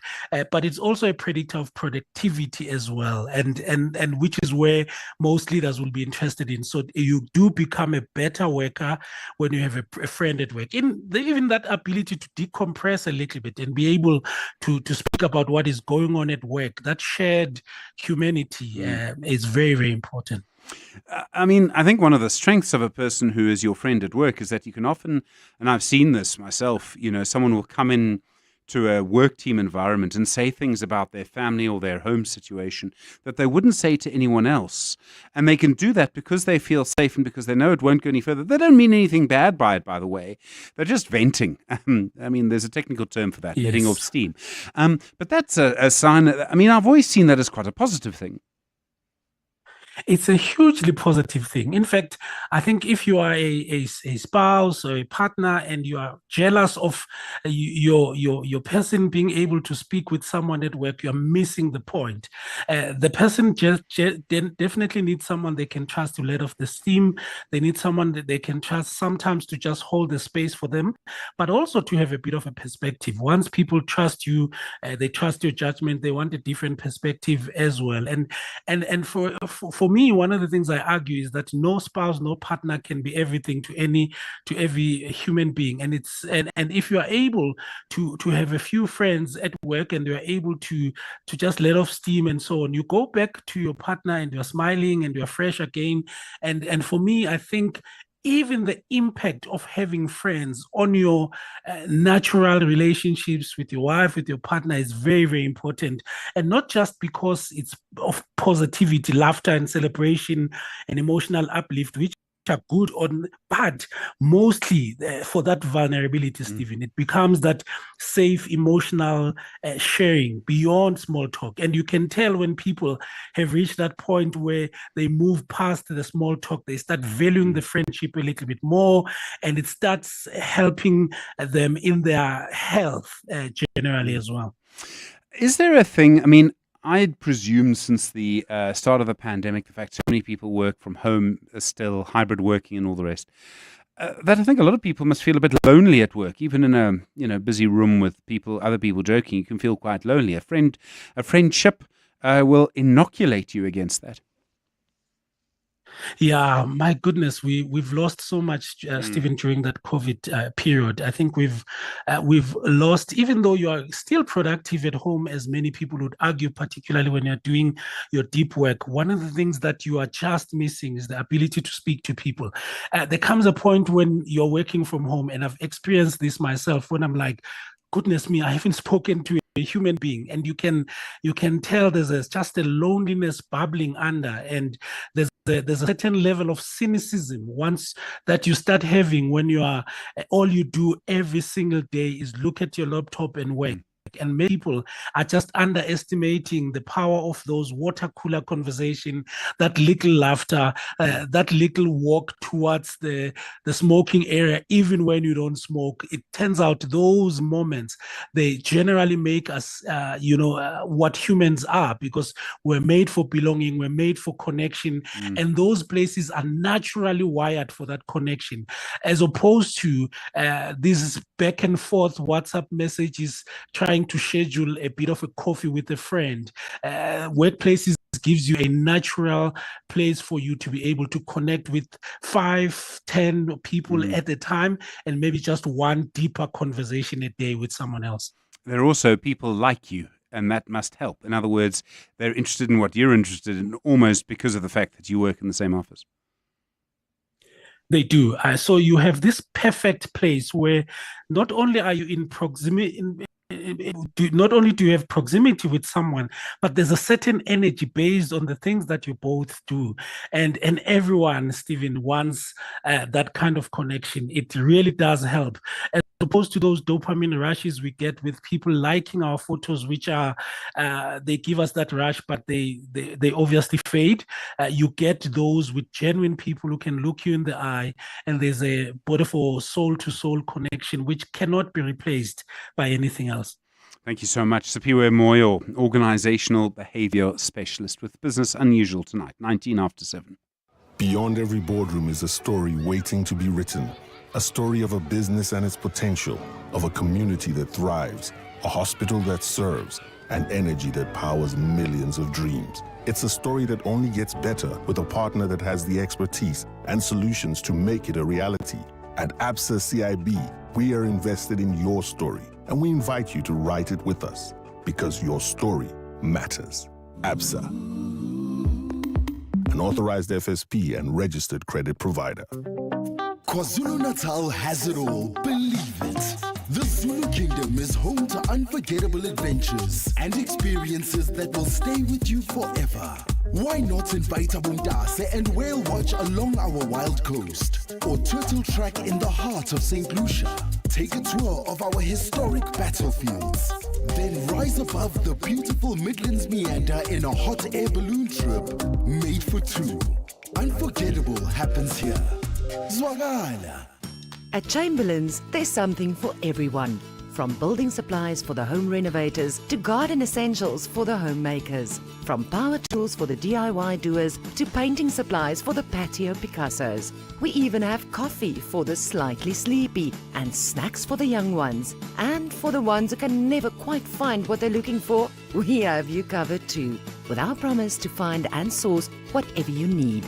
Chamberlain's, famous for hardware since 1903. I'm Samela Kilboy, an actress and mom to 3 lovely kids. I worry about how sugar can make them sick. Drinking sugary drinks could lead to diabetes, heart disease, and obesity as they get older. Diabetes is one of the top causes of death in South Africa. I'm joining the fight to demand government puts our health ahead of greedy industry profits. Government must act now. Increase the health promotion levy on sugary drinks. Sign the petition on healer.org. That's HEALA.org. The Money Show. Consumer Ninja. Well, so often you'll be driving along in your car and you'll think to yourself, if something happens, I'm covered. I don't know how often you go through the fine print in your car insurance, I have to confess. And my favorite reading material, Wendy Nola's been looking at this and she joins us now, your Consumer Ninja. Wendy, good evening. There are actually quite a few reasons why you might think you're covered, but you're not. Yes, and I want to talk about them because I hear about them in many cases when, people have been making this grudge purchase of their insurance premium every month, thinking, well, at least I'm covered if the bad thing happens, and then they make a claim and they discover, no claim. So the most common one is your teenaged son, daughter, or 20-something is actually the regular driver of the car, not you, as you told your insurer, so that's a definite rejection of claim. You live in Gauteng or KZN, you drive a car statistically at high risk of being stolen or hijacked, VW Polos and most Toyotas, among others. So you didn't need a tracking device at all when you took out the premium, or you only needed a basic one. Now your insurer has responded to the increased risk and required you either to get one or to get a better one. They sent you the email, you missed them or didn't digest them properly. You missed the email saying you've lost your cover on theft and hijacking. And when the bad thing happens, there's no claim. That is a very common one at the moment. I really want to speak about it a lot. Or, as in today's case study, unbeknown to you, your premiums weren't debited and you had no idea of this, and you didn't know that your cover had lapsed. As a result, you make the claim and it's sorry for you. So what happened in this case? Okay, so Margaret of Cape Town, she switched to Naked on the advice of a family member to cover a second car that she'd bought for the use of her daughter. The daughter was out of the country last year, and the husband started using it on and off because it was small and nippy. Then came what she calls a series of unfortunate events. She lost her credit card after a run, so she cancelled it, but she didn't think to update her payment details on the Naked app. Everything's run through the app on Naked. So she says in other cases, companies contacted me about non-payment and I was able to rectify, but she says she didn't hear from Naked. And then the bad thing happened. And what happened? I mean, this is the kind of thing you only discover the bad news after the bad news. Exactly. So a taxi driver rammed into the back of her husband on an off-ramp, the infamous hospital bend in Cape Town. Margaret went onto the app to lodge a claim, didn't get far. She couldn't really get into the app properly, so she called the insurer, and that's how she discovered that her insurance had been cancelled in March due to incorrect bank card details. Yeah. And then she hadn't actually been formally told of this. Yeah, so this was her main point. She said, I get that I didn't pay, the payment lapse, but she said, I didn't have any idea that this had happened. She said, they told me that they sent emails and they can actually prove sending the emails, but they didn't show up in my inbox, she says. I asked them why they didn't call, and they said, no, we do everything via the app. So, yeah. Yeah, I mean, look, apps are great, but it's so easy to miss something. And sometimes you're never going to go and check. Why would you? You don't see a reason. No. And then there's also, it's not like it sings and dances, and there's so many other things that sing and dance on your phone, you just don't look. Well, apparently she was told that her app had been muted, so no singing or dancing or anything else. And that's why she didn't get the notifications. She said, I was also unaware that emails from Naked dried up last year, but Margaret was blissfully unaware of anything being amiss, she said. I understand, as she said, I don't have a leg to stand on, but not aware of any communication, and I just want people to be made aware that if the app is muted for any reason, all communication from Naked will be effectively stopped. But they also, I am sure, I've never used them and I've never been on their app, but I wouldn't be surprised if they make it all singing or dancing so you get tired of it. What did Naked say? So it was quite a curious one, Stephen. I asked if it was possible for somebody to mute their app by mistake, because, as I say, Margaret had no idea she'd done it, and whether there was some fix of some kind called for. Responding, Naked co-founder Ernest North said the regulations, policyholder protection rules, require insurers to give policyholders a month's notice of any changes and give them at least 15 days grace after the lapsed payment of any cancellation, right? But he said we go further than that, does Naked. We send an email every month when the client's premium is collected. We give them 30 days grace after non-payment, during which time we send them 5 emails to warn them of non-payment and imminent cancellation. On the app, there's a notification of non-payment that pops up, and if the person has enabled push notifications on their cell phones, they'll get one saying, please, warning, we haven't got your premium, make a plan. But of course you've got to, as he says, you've got to actually open the app to see this, and the push notifications won't happen if you disable them on your phone. But he says, and this is the curious part, he says emails are separate from app functionality. So even if there was a problem with the app, she should have got the emails. The client can stop certain emails, but they can't stop emails that say, hey, watch out, we haven't got your money, your policy's going to lapse. So it's a bit of a mystery as to what happened there, because they can prove they sent her emails. She didn't get them. She was told it's because your app was muted, but apparently that wasn't the case. Bottom line, though, is I think be proactive now, especially going into peak season. More cars than ever are going to be on the roads, and you really don't want to find out by accident, excuse the pun, that you actually don't have any cover. So, yeah, or you have cover, but you've done something that's going to invalidate it, and you have no hope of a successful claim. Do you have general advice here? especially going to the December period. Do you need to look through the fine print again? Yeah, I think other than making that call, because here's the thing. In cases such as insurers removing theft and hijacking cover, saying from your Toyota Fortuner because you didn't put the right tracker in, they'll just send an email. I asked them, why don't you make a call? It's important. Let the person know that you don't have cover. No, the policyholder protection rules don't require us to do that. So they're going to send you the email. And if you miss it or you think it's spam or whatever else, you're in trouble. So I would say they're not going to call you. You phone your insurer, find out everything's in place, find out that the regular driver is the correct one, update your address. That's the other one, your home address if you haven't done it. Ask, are my premiums up to date? And so you have the confidence that, yes, you're paying this premium. It's a grudge purchase, but actually it's going to save you if you have to claim. Wendy Nola, your consumer ninja, as always. Read the small print is what she's going to tell you. And just check. Wendy, thank you very much indeed. Coming up, The Aubrey Masango Show on 702 and Cape Talk. Aubrey, good evening. Good evening, Steve. Are you well? I'm good. How's it going? What's coming up? So the first hour of the show is our financial matters feature. I'm speaking to Thapelo Tsiu, a educational expert at Nedbank. And they've done a scorecard for your financial behavior. Is my mouth not speaking into the mic? I'm so sorry. They've created a scorecard for your financial behavior and whether or not you've behaved well over the year of 2025. It's all fine until December. And we're going to be looking at what you believe your score would be out of 10 in the first hour of the show. Stanley Becker joins me in the third hour in the weird and the wonderful, and we are going to be talking about what he calls dolphin Sorry. No, in the second hour, I'm speaking about dolphins and what wonderful creatures they are. We believe that they may actually, in fact, be more intelligent than human beings. We're going to be finding out a little more about dolphins. And then in the third hour of the show, Stanley Beckett joins me on Change Your Mindset. And he's talking about raising your vibration, how to attract opportunities by lifting your energy up. And that is the third hour of the show. The final hour is an open line. And that's the show tonight. Thanks very much indeed. Aubrey Masango on your radio from 8 o'clock. Just gone 7:30, time for the latest eyewitness news. Bonang Mohale will come into your studio after that. But first, Maki Malapo, good evening. Thanks, Stephen. Good evening. We begin with news just in. Joburg Emergency Services have managed to contain a fire that broke out at an office park in Randburg this afternoon.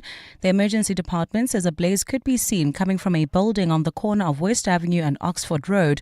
Spokesperson Xolile Khumalo says when emergency teams arrived, they found that the fire had caused the roof of the building to collapse, leaving the property with significant structural damage. She says no injuries have been reported at this point, and fire teams have managed to prevent the flames from spreading to nearby properties. EMS fire inspectors will conduct their investigations as soon as all firefighting operations have been completed. Finance Minister Enoch Godongwana has launched a new public dashboard today in a bid to improve transparency and accountability in procurement. The procurement payments dashboard will draw procurement information from various government payment systems, supplemented by contract data reported on the e-tender portal and information from the Central Supplier Database. The published data will include supplier and ownership details as well as information on procurement transactions and all payments made to suppliers. Godongwana says this will enable members of the public to scrutinize procurement data and strengthen accountability and trust. This represents a massive step forward in procurement transparency. The dashboard will identify inefficiencies, anomalies, and uncovering opportunities for consolidation. Godongwana says the system could help prevent a repeat of the mass looting of state coffers through tender irregularities. If you had this system during Tembisa Hospital, what this system does is going to help us to track that conduct and be able to raise flags, to raise red flags at an appropriate time. The City of Johannesburg has launched what it calls the CEO City Cleanup Campaign, which brings together executives from companies across the city to help revitalize the CBD. The initiative encourages major corporations to contribute both physical and financial resources to help restore Johannesburg to its former glory. Although the Metro insists the campaign is not linked to the upcoming G20 summit, President Cyril Ramaphosa previously urged the city to get its house in order ahead of the international gathering. Launching the campaign today, Mayor Dada Morero said the program will accelerate the rehabilitation of the city centre. We stand together as business, government, private sector and civil society to begin a process to reclaim what was once called the City of Gold. We are launching a movement today, a movement of shared leadership and a public demonstration that Johannesburg is rising again. And Ukraine's energy and justice ministers offered their resignations today shortly after President Volodymyr Zelensky said both should go over their alleged involvement in a sweeping corruption scandal in the country's energy sector.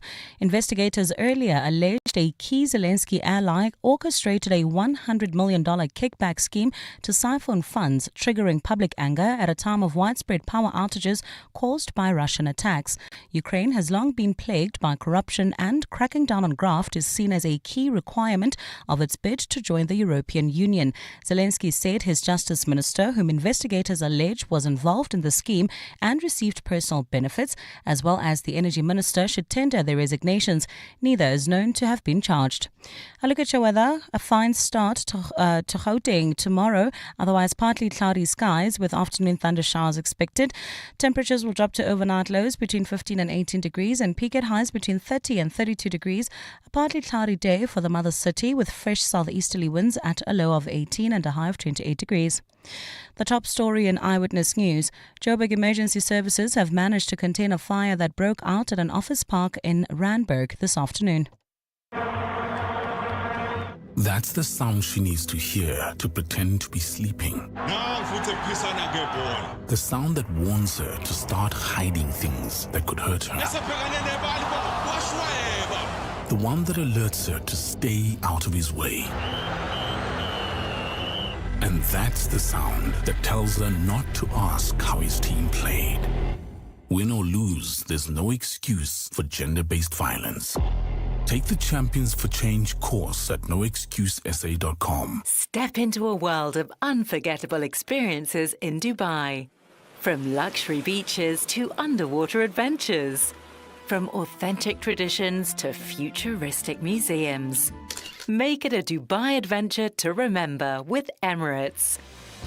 Fly to Dubai from one of 3 gateways in South Africa. Start your holiday the moment you board with delicious regional meals, complimentary drinks, and up to 6,500 channels of entertainment. Fly Emirates. Fly better. Standard Bank and 702 have joined forces to bring you China Unlocked. Africa generally provides a massive opportunity for all tourists. People, Europe is largely saturated in tourism. I see in the Middle East significant numbers of tourists increasingly coming to this part of the world. Think Saudi Arabia, I think the UAE, Dubai in particular, Abu Dhabi, and increasingly. And it's all about creating connectivity, safety, and a good value proposition for tourists. We have a relatively cheap destination, generally speaking. It's, of course, there's a long haul destination, but people want those unique experiences. We have to package it, market it, and sell it effectively.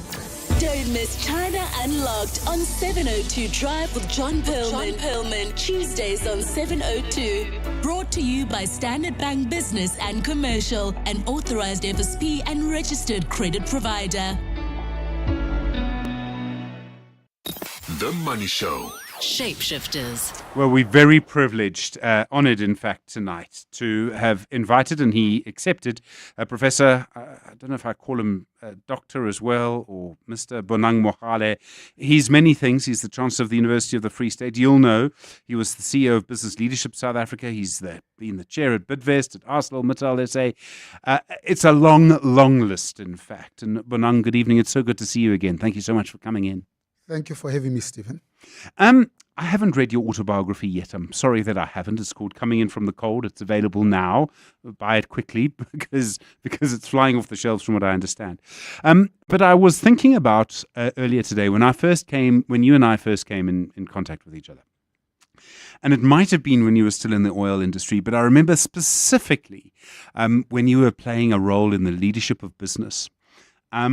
You were part of the Black Management Forum. In fact, I think you still are. You've been there for 30 years, is that right? 33 years. 33. You've got incredible memory. That's a long time. Yeah. You're Chancellor at the University of the Free State. What I did not know until earlier today is that you actually studied medicine for 4 years at Wits.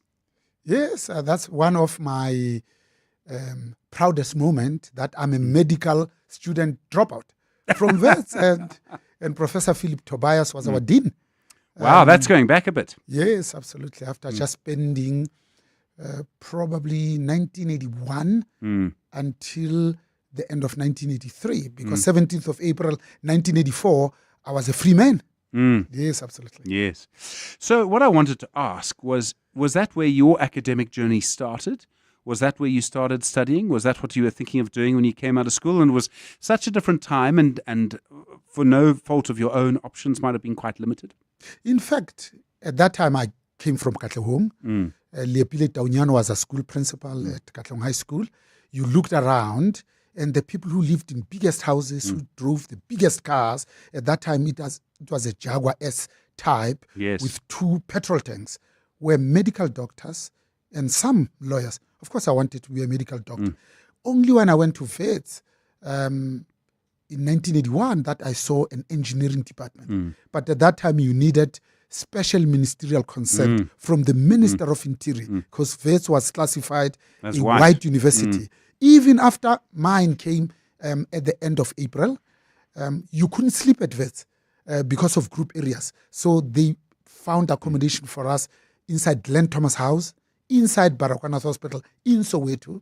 They would cut us by bus, 1 hour going that way, 1 hour going back. Here are black students disadvantaged bad education, they waste 2 hours a day, every day, out of 220 days of study. So we stood no chance. Sure. And growing up in Katlehong, so my memory of Katlehong is a bit later than yours. I obviously didn't grow up there, but it's hearing it in news bulletins during the transition and hearing it often in the context of violence, I'm afraid to say. How would you describe the Katlehong you grew up in, which I presume was towards the end of the 1970s? Yes, so I was born in Benoni. I didn't know Charlize Theron then. Yeah, she knows you now. I wish.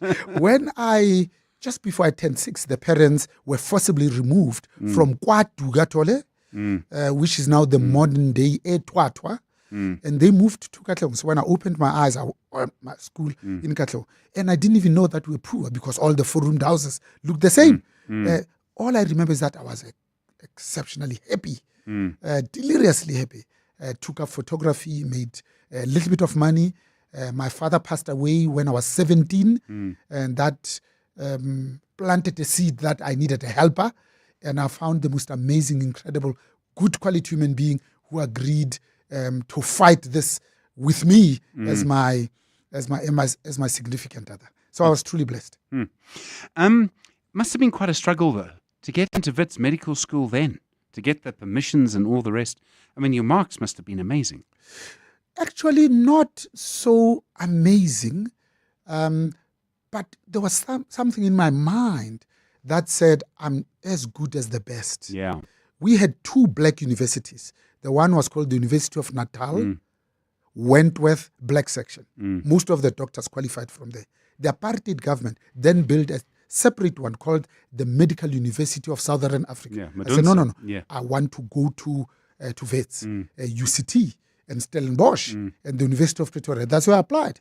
And I was lucky to crack it. And they wanted us to do first year over 2 years because they didn't understand this Bantu education thing, whether we could compete. And Professor Philip Thomas was very kind because he personally interviewed the 28 black students that applied. And the consent only came 11 out of those 28. And the people that were denied actually had better marks than us. Sure. That was my second tranche of understanding injustice.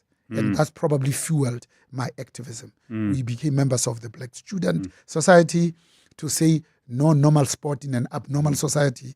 We got onto a bus and drove 18 hours to the Western Cape to go and launch the UDF at that time. So truly glorious moment. Absolutely.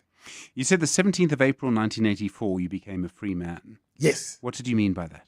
Because that's when I decided to drop MBBCH and go and do something else. Yes. In fact, I remember very well because I was listening to this African man who was just describing, he was so eloquent, so confident. I later learned that this was the late Maduke Lottenlof, who was the managing director of the Black Management Forum, went on to become the president of the BMF. I said, no, I wanted to be like him. Because I said, if you're a GP, you see one patient at a time. If you're a supervisor, you can talk to 8 people at a time. So I was really aware of impact, even that early on. And I decided that I was going to join the BMF. That's why I spent 33 years on their board. My first board was on the BMF Johannesburg branch that was led by a woman at that time. Although the national, there was only ever one woman to be president in that time. There was another one, Dr. Vilagazi, who took over from Nolita Fagude. It didn't last much. Yeah. But honestly, in essence, we only had one woman president in the BMF in almost 50 years. Because remember, it was founded in April of 1976. Yes. 2 months later, the June 1776 riots exploded. You played quite a role. You were in the pharmacy business for quite a while. You played a number of roles. What were you doing? I mean, were you beginning to develop a career at that time?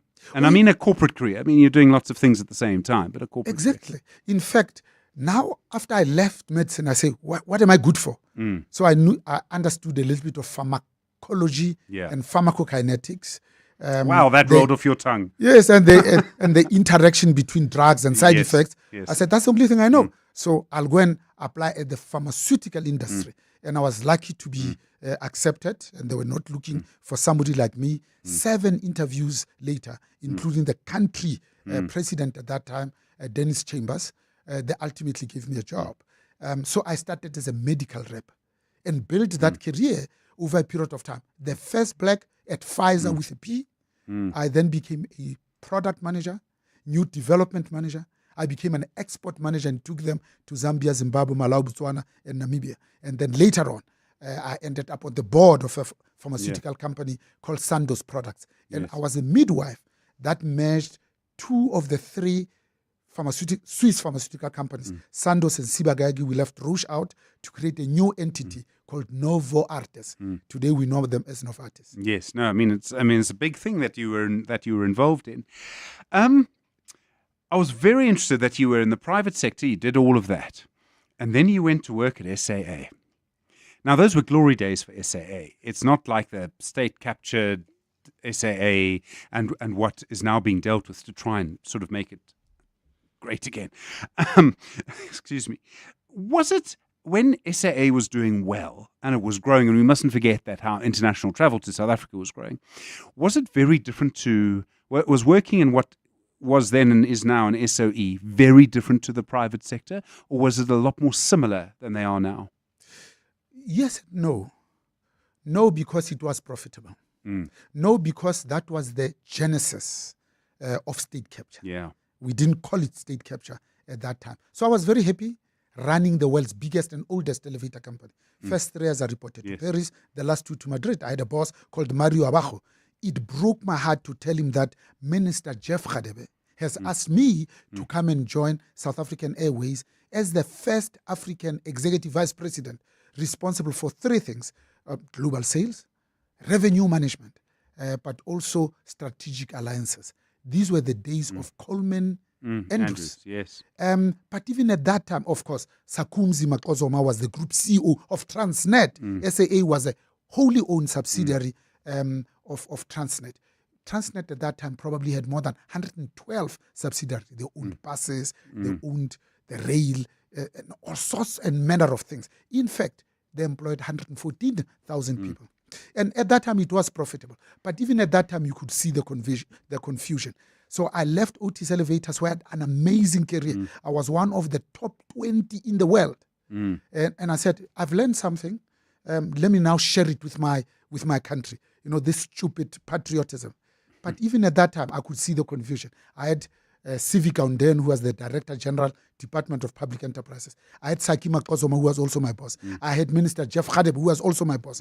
I had the group CEO of SA, who was my boss. But also the Parliamentary Portfolio Committee on Public Enterprises. And in the private sector, you have one boss to try and please.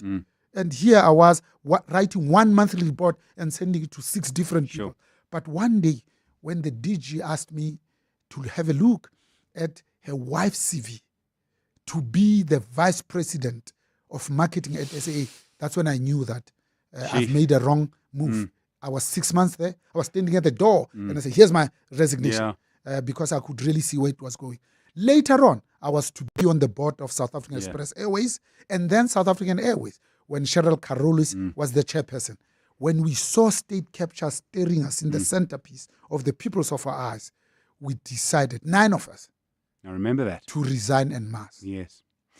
Do you think SAA has now been structurally protected from state capture? Could all of that happen again? How can it happen? I mean, this was an airline that was 8-year-old award-winning African airline. We're flying to 700 destinations. We had 124, mostly Boeing 747-400s. We're the only airline in the world that had a 747 SP. It had a short fuselage, but huge tanks of 139,000 liters. I mean, 3 swimming pools, because it couldn't fly over Africa. We had to fly around the bulge. But even at that time, when it was time for us to change the fleet, we learned one thing, that politicians always steal when 3 things happen: when they buy crude, when they buy aeroplanes, and when they buy arms. Yeah. Talking of crude, you were in the oil business. And as a journalist, I've always found the oil business very difficult to understand. It seems to me to perhaps be less transparent than other businesses. And one of the reasons I wanted to bring this up is because it's not very often I get to speak to someone with experience.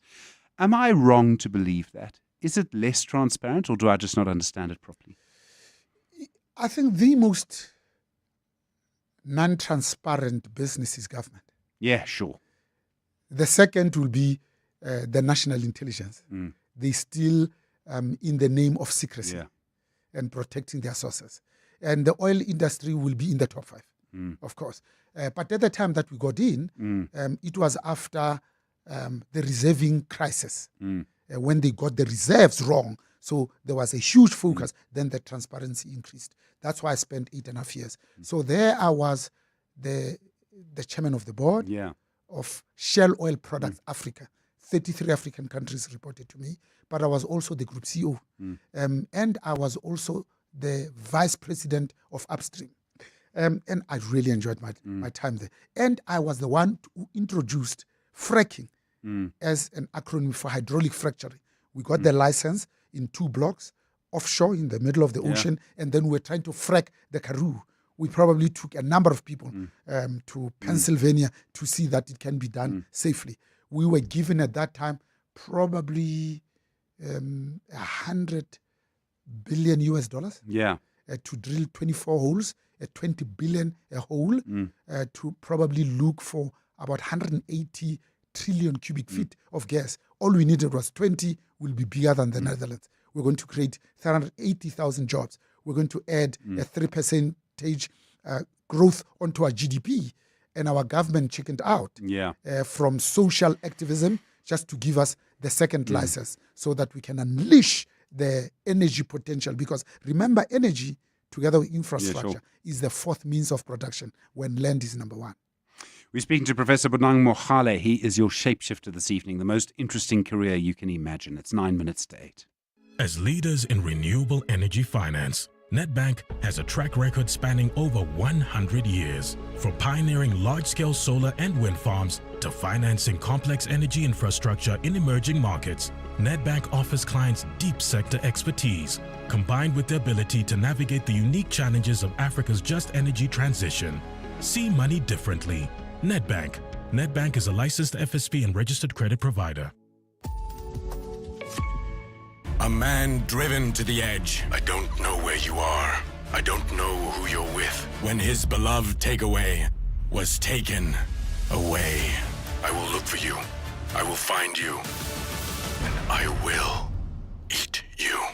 It's the summer of stars at Simply Asia. Stand a chance to win a Toyota Starlet when you spend 200 Rand or more on our famous flavors. Order now. Simply Asia. Connecting the Highway. Ready to sell your vehicle? We Buy Cars goes above and beyond to make it simple, quick and rewarding. Sell your car, bike, boat or buggy for a great price with instant payment. Trading in or buying next, explore over 12,000 vehicles. Plus, get flexible finance and cover options at webuycars.co.za or at any branch. We Buy Cars, the best way to buy or sell. The Money Show with Stephen Grootes is brought to you by ABSA CIB, named Best Cash Management Services in Africa at the 2025 EMEA Finance Treasury Services Awards. The Money Show. Shapeshifters. 7 minutes to 8. Professor Bonang Mohale is your shapeshifter. Bonang, if I may, I'd like to talk a little bit about the state capture era. And I mean, so I was reporting on it for EWN. I've heard since then about meetings where business leaders were actually quite rude to President Zuma as he then was. I don't know if those were true. You might have been in the meetings. You're nodding. Must have been a tough time. I mean, for a business leader to stand up in any forum and to directly contradict the president. That's an immense thing to do. In fact, we did worse. I mean, we looked the president in the centerpiece of his peoples and said, Mr. President, you are a thief. Because we had 2 choices. The first choice was we could lead with both clarity and the highest intent, or we could succumb to greed. The entire ANC as a movement chose to be an organized crime syndicate, as we find out every minute since then. And we didn't invent state capture, but state capture everywhere else in the world rests just on 4 pillars. And we had all 4 of them here in the most grotesque of fashions. Number one, you don't make decisions in parliament anymore.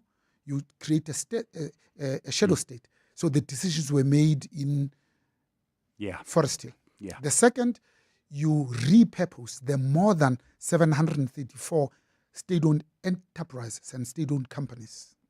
You embark on industrial scale looting. The third is you get rid of the good guys. You replace them with the bad guys. There are a lot of people black people, women, who are MDs, CEOs, etc., who could have taken this country to the highest levels of international competition in the world, but we decided to kill them. A good example is Eskom. We fired 4 in one day. Collectively, amongst 4 of them, they had 120 years of executive experience. To replace them with people who don't know the difference between income and cash. Lastly, of course, wanted to capture National Treasury because it owned 2 entities. The PIC, the largest asset manager in the continent, but also it owned SARS. That's why you could steal money from Estina Dairy Farm and then have the wedding of the century for 30 million, go back to your Tom Moyani you have put into SARS and claim it as a business expense, and then you get a full refund. Yeah. No, I mean, it was a crazy time. You must have been worried, though. I mean, personally, weren't you very worried? I mean, I spoke to you so often during that time. We were hugely worried for the good of the country, especially that Friday when Ntlanhla was fired.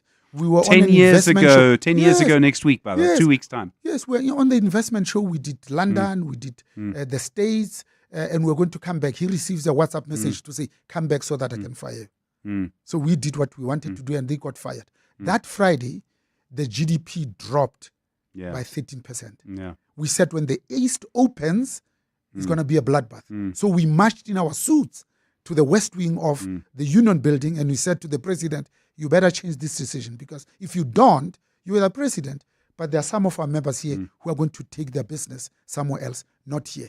And that's how we became the weekend special. And then was replaced with the late Minister Pravin Gordhan. Very quickly, one of the big arguments of the day is BEE. Do you support BEE in its current form? BEE has all the good intentions. It's one of many transformative tools. There is no way anywhere else in the world you can have a people like us who have been oppressed by 400 years of colonialism, 98 years of separate development, and 48 years of institutionalized apartheid. And then you are now saying, no, you are free. Go compete with everybody else on an equal footing.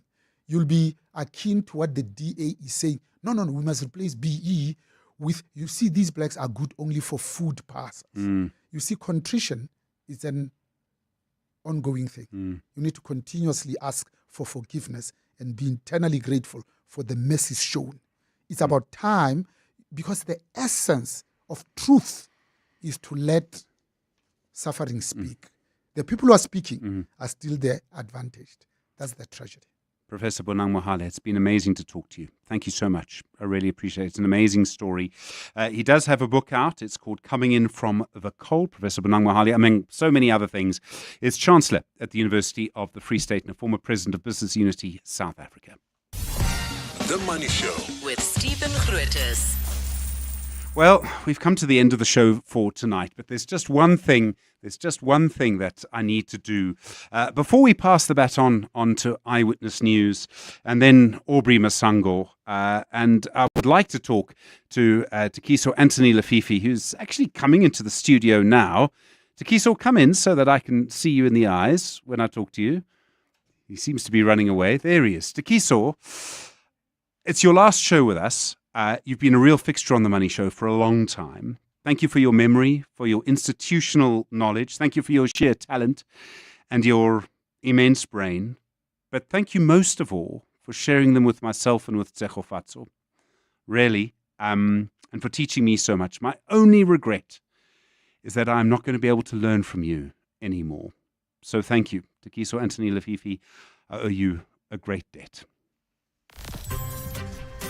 The Money Show with Stephen Grootes is brought to you by Absa CIB, named Best Cash Management Services in Africa at the 2025 EMEA Finance Treasury Services Awards. Well, the Dow Jones, as I speak to you now, is up 0.82%. The Nasdaq is down 0.5%, and the S&P 500 is flat. It's down 0.03%. The Kiso won't be here tomorrow, but the rest of us will, and the Money Show will continue. Good evening. It's 8 o'clock. This is EWN. Good evening, I'm Mikey Malapo. Joburg Emergency Services have managed to contain a fire that broke out at an office park in Randburg this afternoon. The emergency department says a blaze could be seen coming from a building on the corner of West Avenue and Oxford Road. Spokesperson Xolile Khumalo says when emergency teams arrived, they found that the fire had caused the roof of the building to collapse, leaving the property with significant structural damage. She says no injuries have been reported at this point, and fire teams have managed to prevent the flames from spreading to nearby properties. EMS fire inspectors will conduct their investigations as soon as all firefighting operations have been completed. Revenue is up and debt remains stable despite weaker than expected economic growth. These are among the main factors that have influenced the medium-term budget policy statement tabled by Finance Minister Enoch Godongwana in the National Assembly this afternoon. By lowering the inflation target to 3%, Godongwana is hoping for spin-offs that include lower interest rates that will benefit cash-strapped households. Godongwana has been in an upbeat mood today amid less contestation with government of National Unity Partners. Lindsay Dentlinger has more. The main budget primary balance for 2025-2026 is expected to outperform the estimates made in May, with revenue from the preceding financial year exceeding the 2025 estimate by 19.3 billion rand and narrowing the budget deficit by 8.2 billion rand. Finance Minister Enoch Godongwana says some of the extra money will be set aside for contingencies, including the local government elections, infrastructure projects and the Matlanga Commission. We now forecast real GDP growth will average 1.8% between 2026 and 2028. Godongwana says government is also on track to stabilize its gross debt to GDP ratio in the current fiscal year. Over the MTF, debt service costs will grow by 3.8% annually. To further ensure long-term sustainability of public finances, Godongwana says government is still considering options for a formal fiscal anchor. Lindsay Dentlinger, Eyewitness News. Meanwhile, unlike the contestation which characterized the main budget earlier this year, policy statement, Finance Minister Enoch Godongwana's statement has received broad support from Government of National Unity Partners, a move which the DA's John Steenhuisen has described as a sign that the coalition is maturing. He's weighed in on some of today's announcements. I think some of the measures announced today are going to start to show the green shoots of growth and start to drive down the cost of living that affects so many South Africans, and which is pillar 2 of our statement of intent.